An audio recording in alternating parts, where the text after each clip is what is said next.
He who asks a question is a fool for 5 minutes. He who does not ask a question remains a fool forever.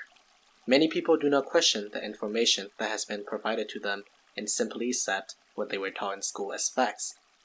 This form of acceptance is exemplified by the people's attitude in the Western world toward Chinese philosophy, who often see the two most prominent schools in China, Confucianism and Taoism, as non-philosophy, as a form of religion.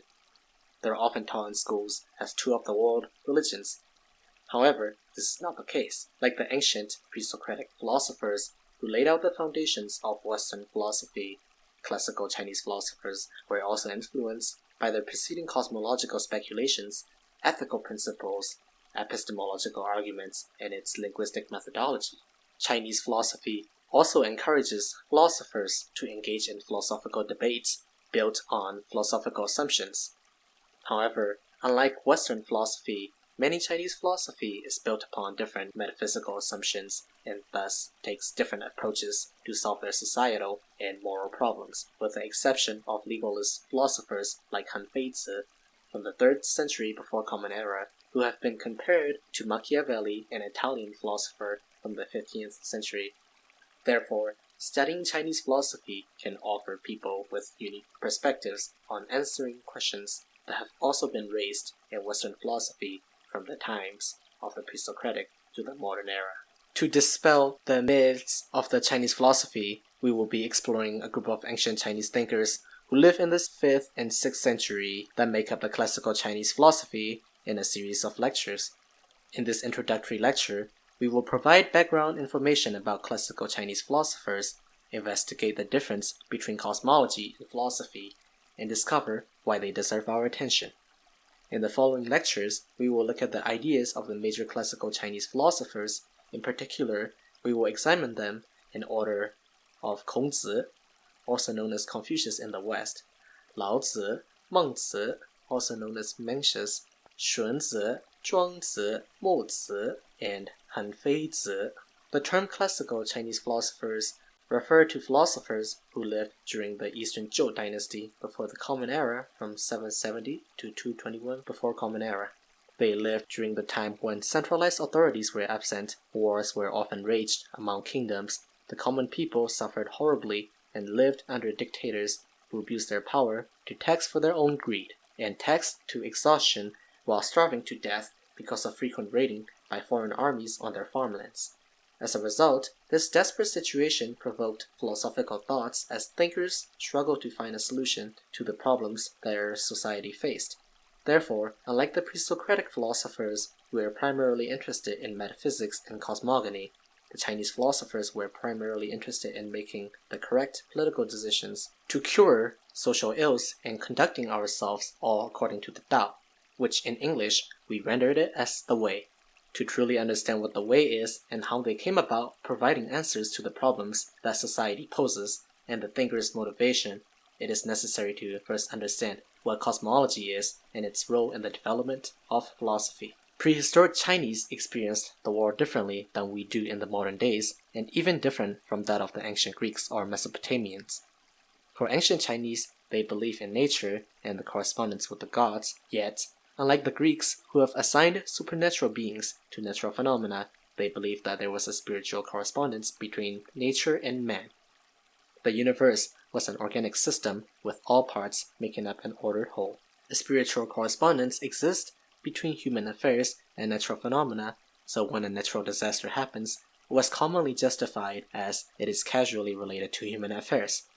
Since they were part of the natural world, they were not seen as evil. Heaven is not just the sky, nor is it a transcendent realm in a Christian sense. It stands for the totality of heavenly bodies and phenomena, and the earth generally refers to the ground on which everything exists. There was no beginning, the world has always existed. In other words, the world of nature and the world of humans are indivisible.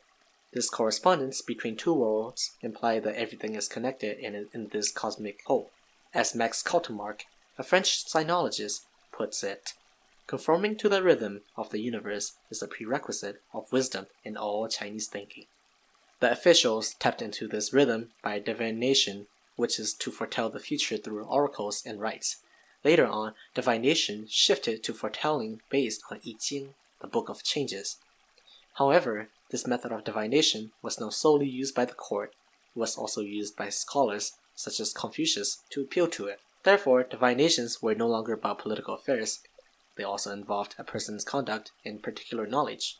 In other words, a person who is in alignment with the spirit of the cosmos is deemed to possess wisdom, a person's ability to know how to make a moral decision. Thus, the belief in the unity between the worlds becomes the foundational thesis for Chinese cosmology. Now that we know the importance of cosmology and its development to Chinese philosophy, it will be helpful to further understand what the cosmology really is and how it differentiated itself from philosophy. To understand the cosmology, we will turn to analyze Tao. Tao, to explain it cosmologically in the singular, is the cosmic order that serves as the source of all existential and also as the governing rule for all cosmic development. Because humans are a part of cosmic development, Tao also governs human affairs. Consequently, it is the right way for states of affairs in the human world to be. Therefore, it can be seen as the highest moral precept for human beings. Qi also plays an integral part in understanding Tao. Although there is no adequate English translation for it, some have claimed it as matter. However, unlike matter, which is static and inactive, Qi is dynamic and shifting. In Chinese cosmology, Qi precedes matter since the condensation of Qi constitutes matter. Everything is comprised of Qi. There are two components to Qi, yin and yang. They represent symbolic traits rather than physical differences. As physically, they're competitive and complementary, yet, as energy, they're competing forces and constantly works against each other. By working against each other, change is possible in the universe. However, one misconception for those who are not familiar with the concept is that people tend to view yin and yang as though they're trying to eliminate each other, while in reality, nothing could be farther from the truth. Their competition is the motivation behind their cooperation, because the whole cannot be bifurcated into opposites. Because of religious influences on the philosophers, the main focus of Chinese philosophy is not to disturb the cosmic order or deviate from Tao. Therefore, many philosophers were not interested in purely pursuing intellectual truth for the sake of it, but rather investigating natural objects to pursue the knowledge of Tao. Because of their pursuit of truth and moral guidance, which is grounded in nature, they developed a field of moralistic epistemology, one of the main uniqueness of Chinese philosophy. Therefore, unlike Plato, who has had his eyes on abstract realms that were more perfect than our world, Chinese philosophers assumed the world as good as it is, since it is already in harmony with nature. Because it is in a state of harmony, it is imbued with the principle of goodness, the basis of human goodness.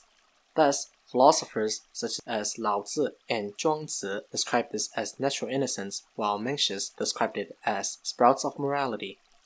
There are also those, such as Xunzi, who argued that human nature was inherently bad. Consequently, Plato's approach to question the authority and challenge what has already existed shaped the method of study of philosophy and the sciences, while classical Chinese philosophers' goal to improve on the world given has led to taking a different approach when attempting to solve the issues that faced their civilization. To illustrate this discrepancy of philosophical method between the Chinese philosophy and the Western philosophy, we will conclude this lecture by stating A.C. Graham, a professor of classical Chinese at the University of London, who explains this stark difference. For the Chinese, however, the purpose of seeking the one behind the many is to find not something more real than what appears to the senses, but a constant way behind the changing and conflicting ways of life and government claimed by competing schools as the way of the sage kings.